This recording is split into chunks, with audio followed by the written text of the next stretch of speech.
Okay, I am recording now.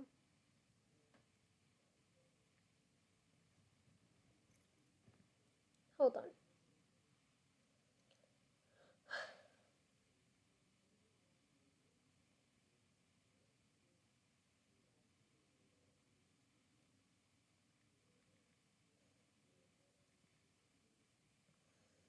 Okay, I am here.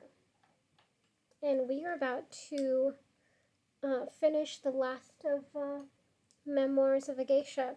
And there are some acknowledgments, and I will read those just because it gives more insight to history and facts about um, Japan during that time and geisha during that time and Gion in Kyoto at that time. Because the author wants to acknowledge that as well. Okay, so I will put my laptop here. I'll bring my prop up pillow here. Okay. Woohoo, man. We're almost done. Almost done.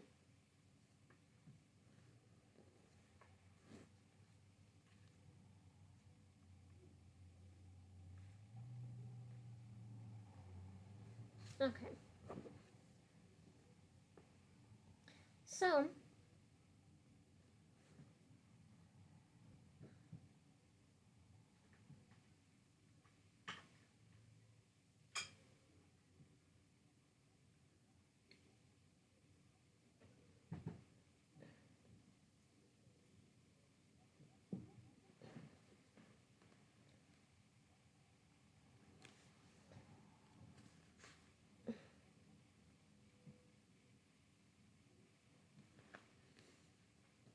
alright, yeah.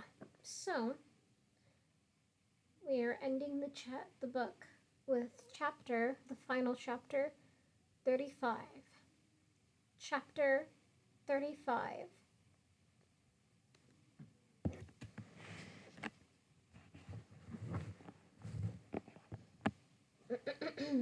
Yeah, chapter 35. Now, nearly 40 years later, I sit here looking back on that evening with the chairman as the moment when all the grieving voices within me fell silent. Since the day I'd left Yoruido, I'd done nothing but worry that every turn of life's wheel would bring yet another obstacle into my path. And of course, it was the worrying and the struggle that had always made life so vividly real to me.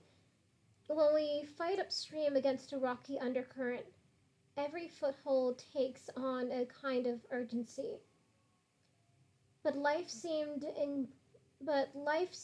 into something much more pleasant after the chairman became my danna. I began to feel like a tree whose roots had at last broken into the rich, wet soil deep beneath the surface. I never before had occasion to think of myself as more fortunate than others, and yet now I and yet now I was. Though I must say I lived in that contented state a long while before I was finally able to look back and admit how desolate my life had once been. I'm sure I could never have told my story otherwise. I don't think any of us can speak frankly about pain until we are no longer enduring it.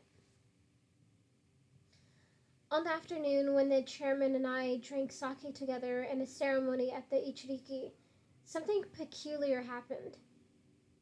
I don't know why, but when I slipped from the smallest of the three cups we use, I don't know why, but when I sipped from the smallest of the three cups we used, I let the sake wash over my tongue, and a single drop of it spilled from the corner of my mouth. I was wearing a five-crested kimono of black, with a dragon woven in gold and red encircling the hem up to my thighs. I recall watching the drop fall beneath my arm and roll smoothed the black silk onto my thigh, until it came to a stop at the heavy silver threads of the dragon's teeth.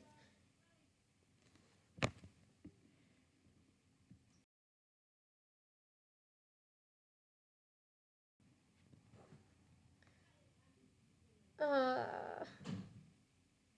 until it came to a stop at the heavy silver threads of the dragon's teeth. I'm sure most geisha would call it a bad omen if that I'd spilled sake, but to me, that droplet of moisture that had slipped from me like a tear seemed almost to tell the story of my life. It fell through. Actually, I'm gonna read that again. I'm sure most geisha would call it a bad omen that I'd spilled sake, but to me, that droplet of moisture that had slipped from me like a tear, seemed almost to tell the story of my life. It fell through the empty space, with no control whatsoever over its destiny, rolled along the path of silk, and somehow came to rest there on the teeth of that dragon. I thought of the petals I'd thrown into the Kamo River shallows outside Mr. Arashino's workshop, imagining they might find their way to the chairman. It seemed to me that, somehow, perhaps they had. And the foolish hopes that had been so dear to me since childhood, I'd always imagined my life. I'd always imagined my life would be perfect if I ever became the chairman's mistress. It's a childish thought, and yet I carried it with me even as an adult. I ought to have known better. How many times already had I encountered the painful lesson that although we may wish for the barb to be pulled from our flesh, it leaves behind a welt that doesn't heal. In banishing Nobu from my life forever, it wasn't just that I lost his friendship. I also ended up banishing myself from Gion. The reason is so simple. I ought to have known beforehand it would happen. A man who has won a prize coveted by his friend faces a difficult choice. He must either hide his prize away where the friend will never see it, if he can, or suffer damage to the friendship. This was the very problem that had arisen between Pumpkin and me. Our friendship had never recovered after my adoption. So although the chairman's negotiations with Mother to become my Danna dragged out over several months, in the end it was agreed that I would no longer work as a geisha. I certainly wasn't the first geisha to leave Gion, besides those who ran away. Some married and left as wives, others withdrew to set up tea houses or okiya of their own. In my case, however, I was trapped in a peculiar middle ground. The chairman wanted me out of Gion to keep me out of sight of Nobu, but he certainly wasn't going to marry me. He was already married. Probably the perfect solution, and the one that the chairman proposed, would have been to set me up with my own tea house or inn, one that Nobu would never have visited. But Mother was unwilling to have me leave the okiya. She would have earned no revenues from my relationship with the chairman if I had ceased to be a member of the Nita family, you see. This is why, in the end, the chairman agreed to pay the okiya a very considerable sum each month on the condition that Mother permit me to end my career. I continued to live in the okiya, just as I had for so many years, but I no longer went to the little school in the mornings or made the rounds of Gion to pay my respects on special occasions, and of course, I no longer entertained during the evenings. Because I'd set my sights on becoming a geisha only to win the affections of the chairman, probably I ought to have felt no sense of loss in withdrawing from Gion. And yet, over the years, I developed many rich friendships, not only with other geisha, but with many of the men I'd come to know. I wasn't banished from the company of other women just because I'd ceased entertaining. But those who make a living in Gion have little time for socializing. I often felt jealous when I saw two geisha hurrying to their next engagement, laughing together over what had just happened. laughing together over what had happened at the last one. I didn't envy them this I didn't envy them the uncertainty of their existence, but I did envy that sense of promise. I could well remember that the evening ahead might yet hold some mischievous pleasure. I did see Mamma frequently. We had tea together at least several times a week. Considering all that she had done for me since childhood, and the special role she'd played in my life on the chairman's behalf, you can imagine how much I felt myself in her debt. One day in a shop, I came upon a silk painting from the 18th century showing a woman teaching a young girl calligraphy. The teacher had an exquisite oval face and watched over her pupil with such benevolence. It made me think of Mama at once, and I bought it for her as a gift. On the rainy afternoon when she had hung it on the wall of her dreary apartment, I found myself listening to the traffic that hissed by on Higashi Oji Avenue.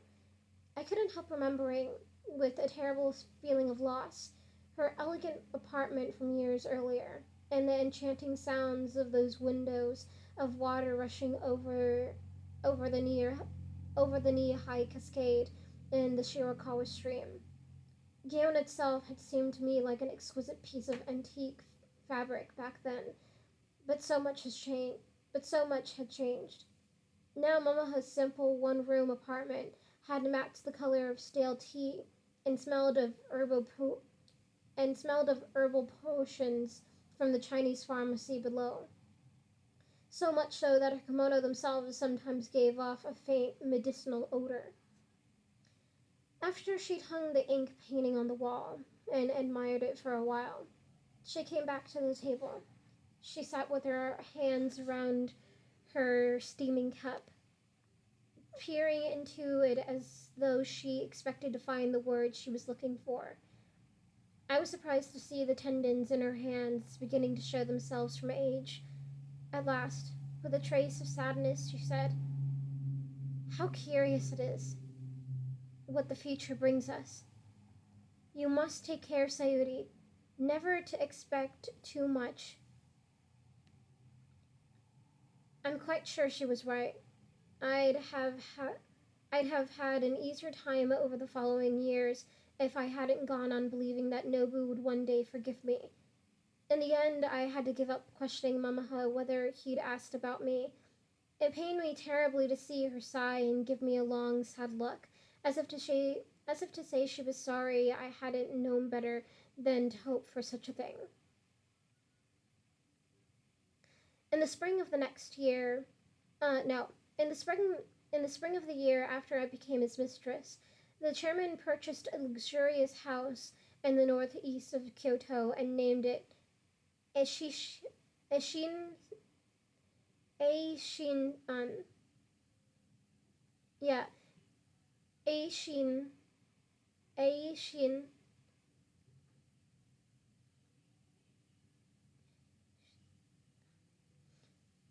and named it Eishin Sa. I'm trying to get it right.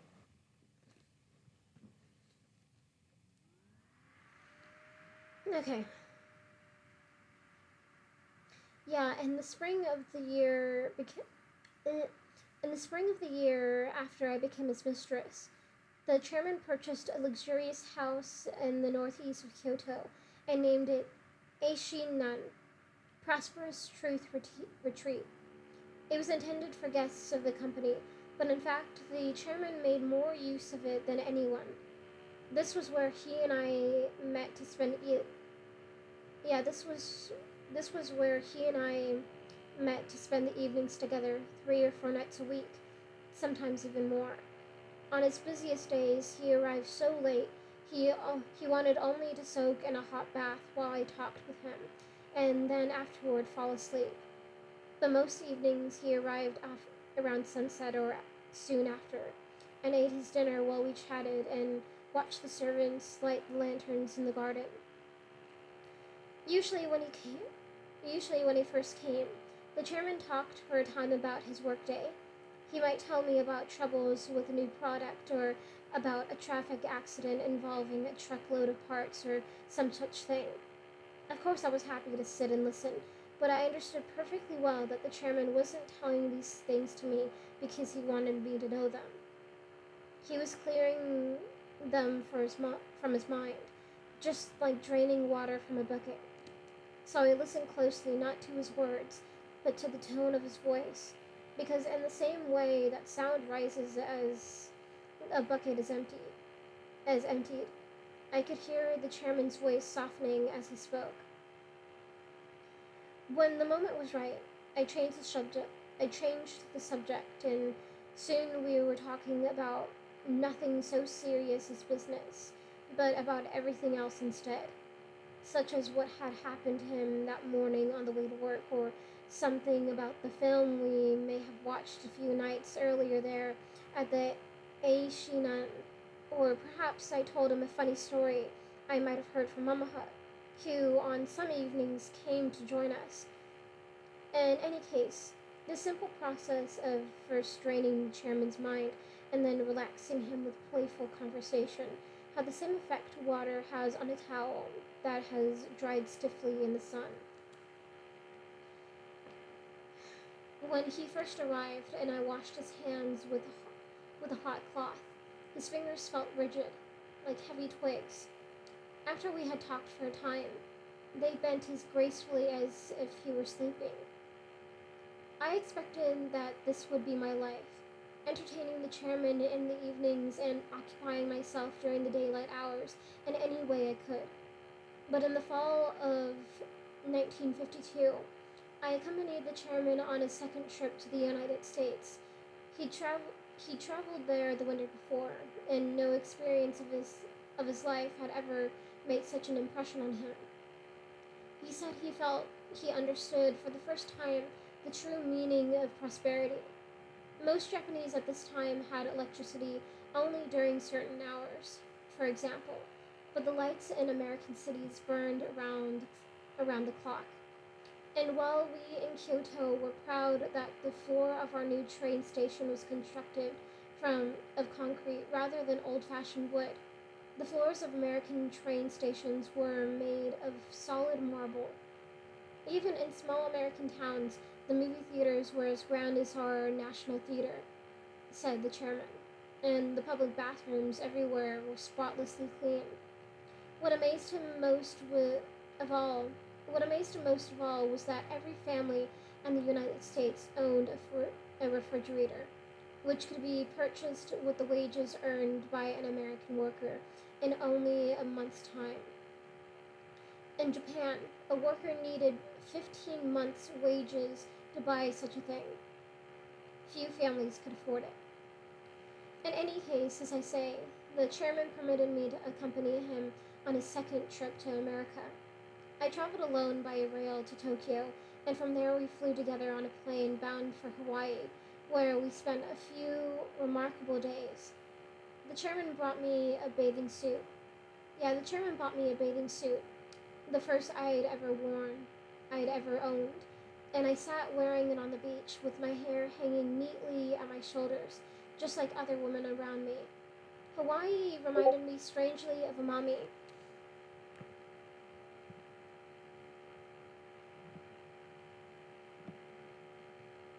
Yeah, man. You could just buy one and then look at with my money, I could just like buy a refrigerator if I wanted. And you can make like down like payments on it.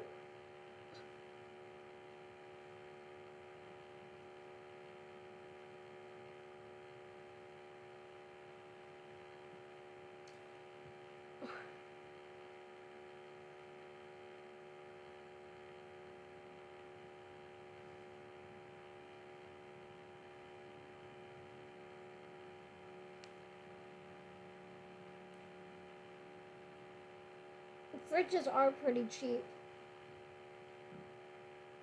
Even the most like basic ass fridge is pretty cheap compared to back. Yeah, you right, you right.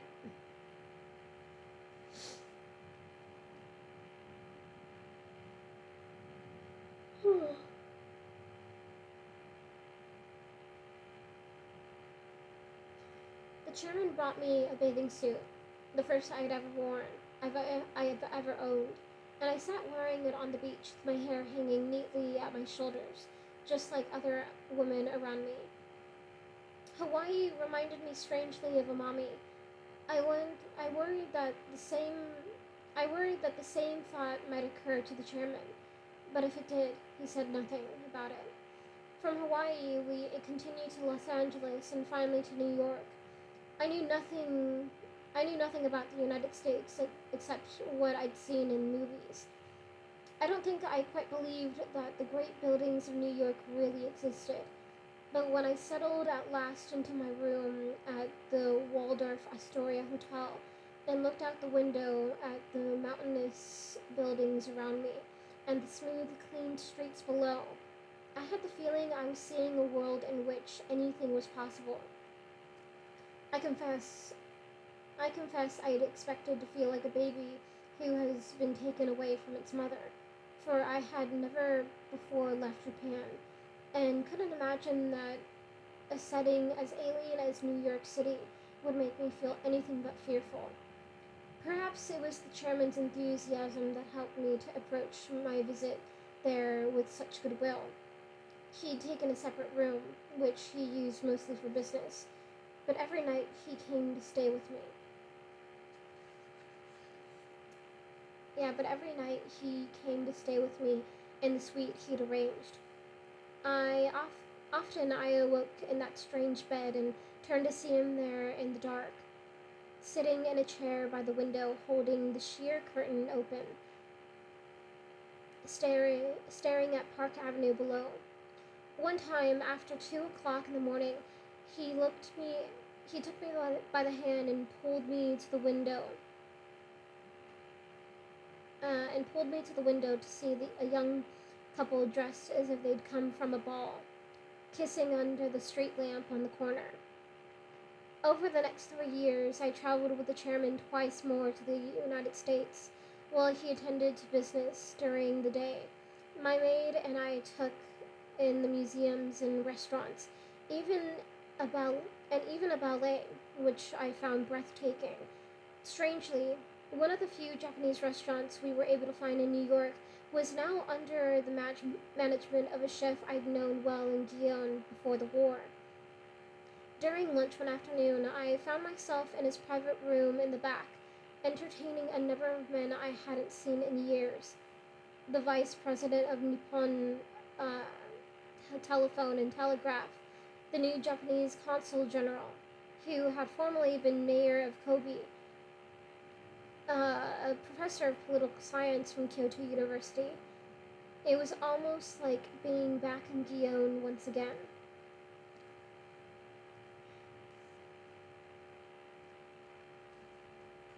In the summer of 1956, the chairman, who had 2 daughters by his wife but no son, arranged for his eldest daughter to marry a man named Nishioka Minoru. The chairman's intention was that Mr. Nishioka take the family name of Iwamura and become his heir. But at the last moment, Mr. Nishioka had a change of heart and informed the chairman that he did not intend to go through with the wedding. He was a very temperamental young man, but in the chairman's estimation, quite brilliant. For a week or more, the chairman was upset and snapped at his servants and me without the least provocation. I'd never seen him so disturbed by anything. No one ever told me why Nishioka Minoru changed his mind, but no one had to.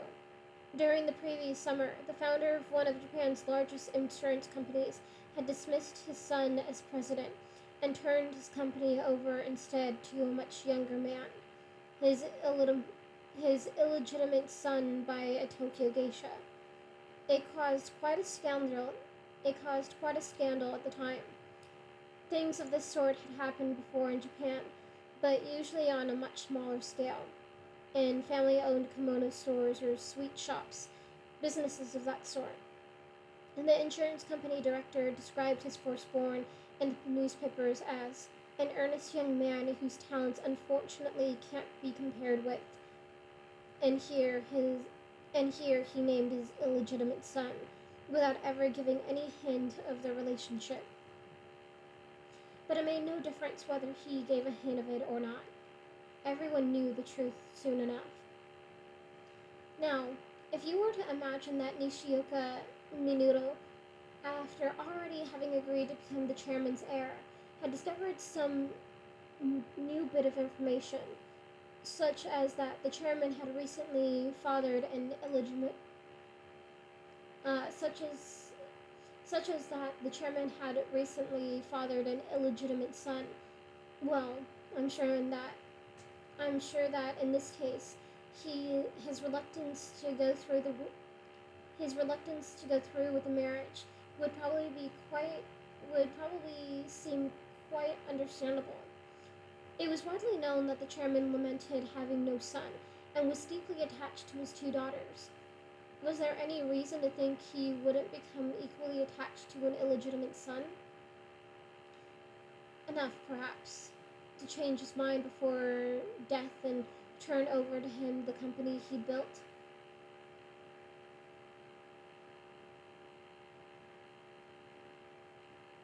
Let me say that again. Yeah, it was widely known that the chairman lamented having no son and was deeply attached to his two daughters. Was there any reason to think he wouldn't become equally attached to an illegitimate son? Enough, perhaps, to change his mind before death and turn over to him the company he built? As to the question of whether or not I really had given birth to a son of the chairman's, if I had, I'd certainly be reluctant to talk too much about him for fear that his identity might become publicly known. It would be in no one's best interest for such a thing to happen. The best, of course, I feel, is for me to say nothing at all. I'm sure I'm sure you will understand. A week or so after Nishioka Minoto's change of heart, I decided to raise a very delicate subject with the chairman.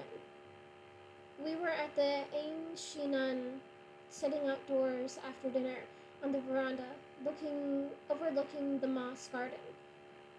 The chairman was brooding and hadn't spoken a word since before dinner was served. Have I mentioned to旦那様, I began, that I've had the strangest feeling lately?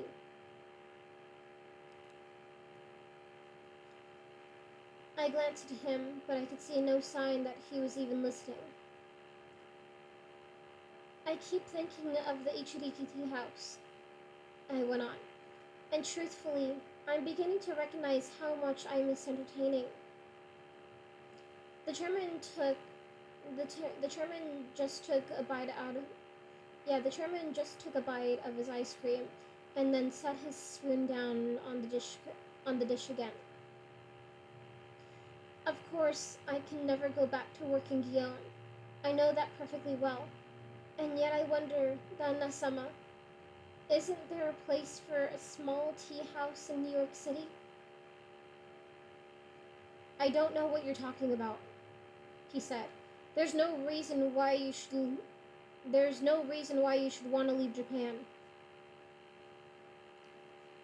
Japanese businessmen and politicians are showing up in New York these days as commonly as turtles plopping into a pond, I said. Most of them are men I've known already for years. It's true that leaving Japan would be an abrupt change, but considering that旦那様will be spending more and more of his time in the United States. I knew this was true because he'd already told me about his plan to open a branch of his company there. Yeah, I knew this was true because he'd already told me about his plan to open a branch of his company there. I'm in no mood for this, Sayuri, he began. I think he intended to say something further, but I went on as though I hadn't heard him. They say that a child raised between two cultures often has a very difficult time. I said. So naturally, a mother who moves with her child to a place like the United States would probably be wise to make it her permanent home. Sayuri, which is to say, I went on, that a woman who has made such a choice would probably never bring her child back to Japan at all.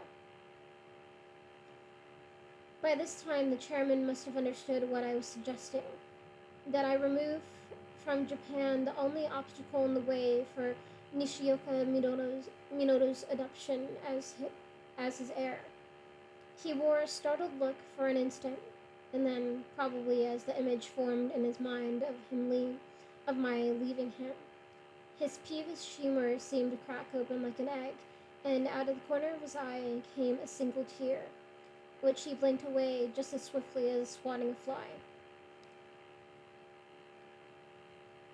In August of that same year, I moved to New York City to set up my own very small tea house for Japanese businessmen and politicians traveling through the United States. Of course, Mother tried to ensure that any business I started in New York City would be an extension of the Nita Okia, but the chairman refused to consider any such agreement. Mother had to pay over me. Uh, it, Mother had power over me as long as I remained in Guion, but I broke my ties with her by leaving. The chairman sent in two of his accountants to ensure that Mother gave me every last yen to which I was entitled. I can't pretend I didn't feel afraid so many years ago, when the door of my apartment here at the Waldorf Towers closed behind me for the first time. But New York is an exciting city. Before long, it came to feel as before long it came to feel at least as much a home to me as Guion ever did. In fact, as I look back, the memories of many long weeks I'd spent there with the chairman have made my life in the United States even richer in some ways than it was in Japan. My little tea house on the second floor of an old club off Fifth Avenue was modestly successful from the very beginning. A number of geisha had come from Gion to work there with me, and even Mamaha sometimes visits. Nowadays, I go there myself only when close friends or old acquaintances have come to town. I spent my time in a variety of other ways instead. In the mornings, I often join a group of Japanese writers and artists from the area to study subjects that interest us. Yeah. In the mornings, I often join a group of Japanese writers and artists from the area to study subjects that interest us, such as poetry or music, or during 1 month-long session, the history of New York City. I lunch with a friend most days. And in the afternoons, I kneel before my makeup stand to prepare for one party or another. Sometimes here in my very own apartment. When I lift the brocade cover on my mirror, I can't help but remember the milky odor of the white makeup I so often wore in Guion. I dearly wish I could go back there. I dearly wish I could go back there to visit. But on the other hand, I think I would be disturbed to see all the changes.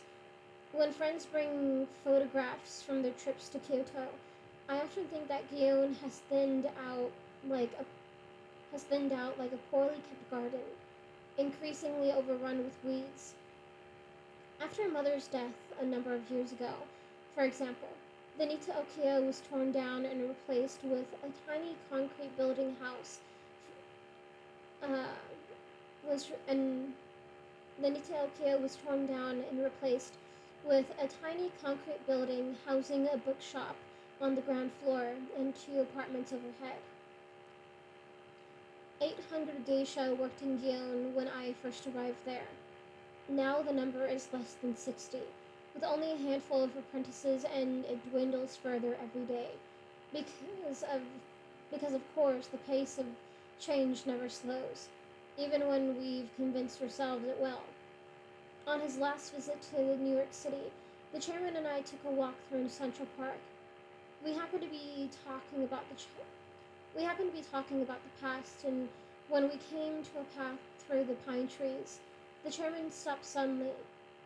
He told me he had often told me of the pines bordering the street outside Osaka, on which he had grown up. I knew as I watched him that he was remembering them. He stood with his two frail hands on his cane and his eyes closed, and breathed in deeply the scent of the past. Sometimes, he said, I think the things I remember are more real than the things I see. As a younger woman, I believe that passion must be surely, yeah, as a younger woman, I believed that passion must surely fade with age, just as a cup just as a cup left standing in a room will gradually give up its contents to the air.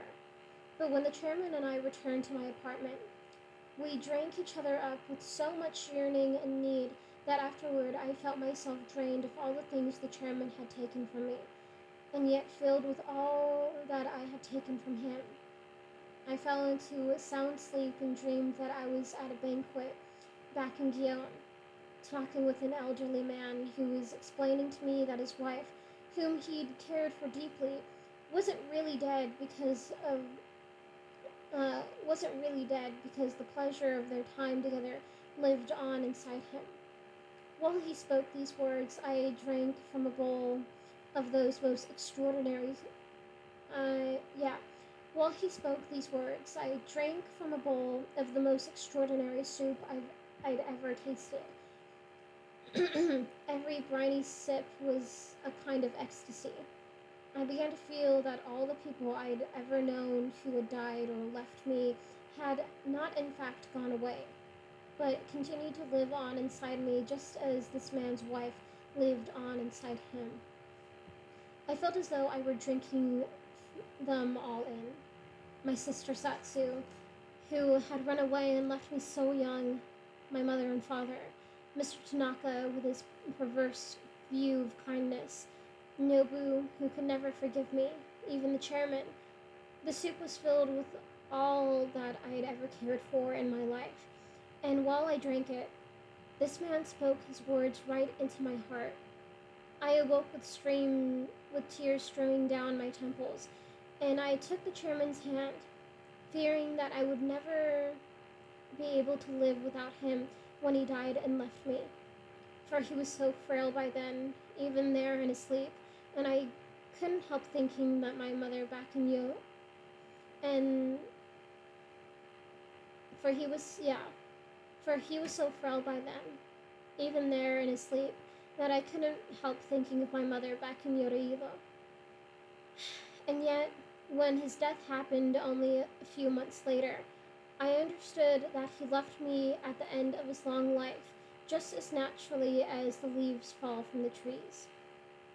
I cannot tell you what it is that guides us in this life, but for me, I fell toward the chairman just as a stone must fall toward the earth. When I cut my lip and met Doctor, when I cut my lip and met Mr. Tanaka, when my mother died and I was cruelly sold, it was all like a stream that falls over rocky cliffs before it can reach the ocean. Even now that he is gone, I have him still in the richness of my memories. I've lived my life again, just telling it to you. It's true that sometimes when I cross Park Avenue, I'm struck with the peculiar sense of how exotic my surroundings are. The yellow taxi cabs that go sweeping past, honking their horns. The women with their briefcases who look so perplexed to see a little old Japanese woman standing on the street corner in kimono. But really, would Yoruido seem any less exotic if I went back there again? As a young girl, I believe my life would never have been a struggle if Mr. Tanaka hadn't torn me away from my tipsy house. But now I know that our world is no more permanent than a wave rising on the ocean. Whatever our struggles and triumphs, however we may suffer them, all too soon they bleed into a wash, just like a watery ink on paper.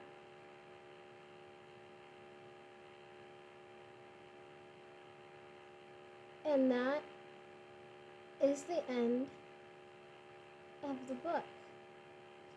But I'm also going to read the acknowledgments because it's sort of like a like a I'm not going to read all of it because it's mostly afterwards. It's mostly thank yous, but I will read some of it.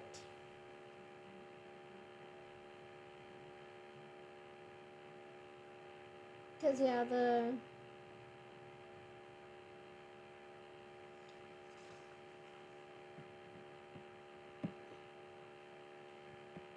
what a sweet ending, right? In the book, it doesn't go like in the movie. The ending doesn't go that far, but it is a sweet ending, nevertheless.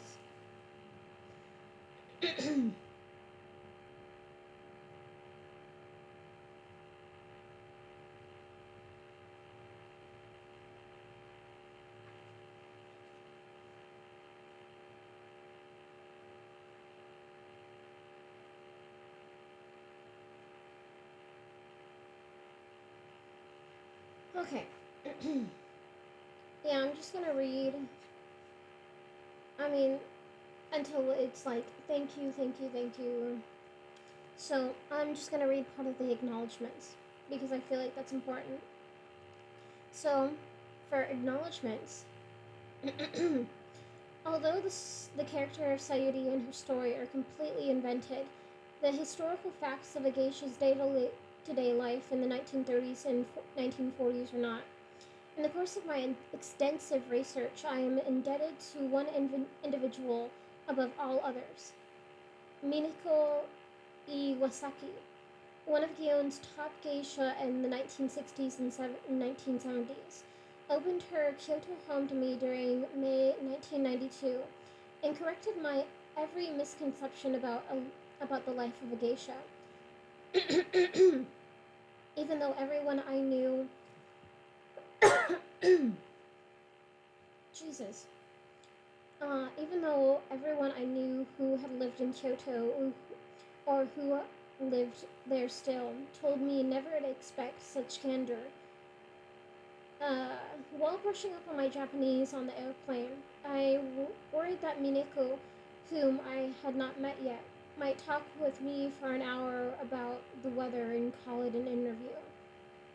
Instead, she took me on an insider's tour of Gyeon, and together with her husband Jin and her sisters Yai Yai Yaichio Yaichio Yaichio and the late Kuniko, patiently answered all my questions about the ritual of a geisha's life in intimate detail.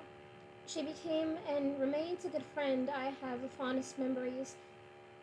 Yeah, I have the fondest memories of her family's trip to visit us in Boston, and the otherworldly sense of my wife, and the otherworldly sense my wife and I felt while watching tennis on television or no. God, I am just messing up so fucking bad. There's something in my throat too, so that's like what's bothering me.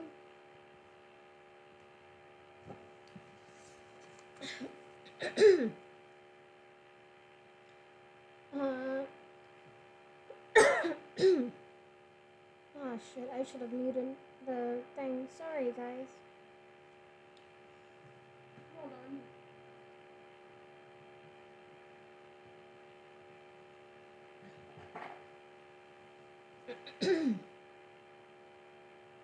Okay.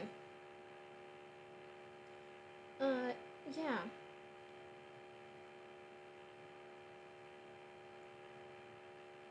Yeah. I worried that Minako, whom I had not met yet, might talk with me for an hour about the weather and call it an interview. Instead, she took me on an insider's tour in Guyane, and together with her husband Jin and her sister Yaichio and the late Kumiko, patiently answered all my questions about the ritual of a geisha's life in intimate detail. She became and remains a good friend. I had the fondest memories of her family's trip to visit. God, it's like right there.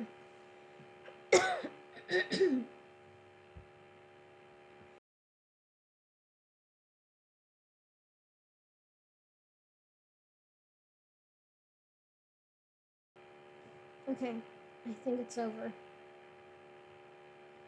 Uh, yeah, I have the fondest memories of her family's trip to visit us in Boston, and the otherworldly sense my wife and I felt while watching tennis on television in our living room with our new friend, a Japanese woman in her 40s who also happened to be one of the last geisha trained in the old tradition. To Mineko, I to Mineko, thank you for everything. I was introduced to Mineko by Mrs. Reiko Naguda, a longtime friend and fiercely intelligent woman of my mother's generation. He speaks Japanese, English, and German with equal fluency. Uh,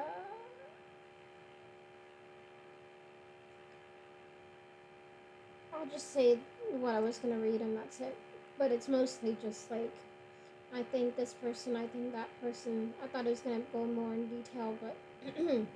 But yeah, these are the people that this book happen, which is cool. She won a prize for a short story she wrote in English while an undergrad uh, at Barnard, only a few years after first coming to the United States to study, and soon became a lifelong friend of my grandmother's. The affection between her family and mine is now in its fourth generation. Her home has been a regular haven on my visits to to Tokyo. I owe her a greater debt than I can express, along with every other kindness she has done for me. She read over my manuscript at various stages and offered a great many invaluable suggestions. During the years I have worked on this novel, my wife Trudy has provided more help and support than I had any right to expect. Beyond her endless patience, her willingness to drop everything and read when I needed her eye, and her frankness and extreme thoughtfulness, she has given me that greatest of gifts, constancy and understanding. Okay, yeah, that's all I was gonna read. Everything else is just like, I thank this person for doing this. Um, but yeah, he did his. He even thanks someone for like the hours and hours and hours his uh, of his research. It's very, very good book. I love it. I like the movie. I love the movie too.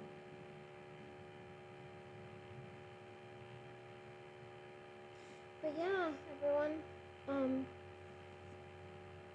that that is the book. I hope you liked it. I liked it.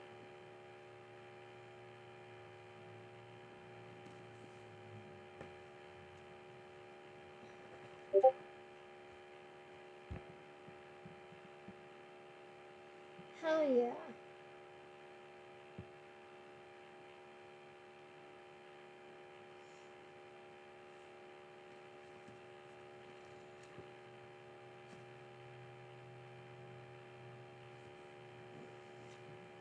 All right. Well, since that is over, I'm just gonna say goodbye now. Well, goodbye. See you next time. I'm probably gonna take a break from reading. Probably until the end of the new year, maybe? Just because I want to. I feel like I deserve it. So it gives me an excuse to play more of Phasmophobia because I like playing that game. It's a really fun game. Yeah.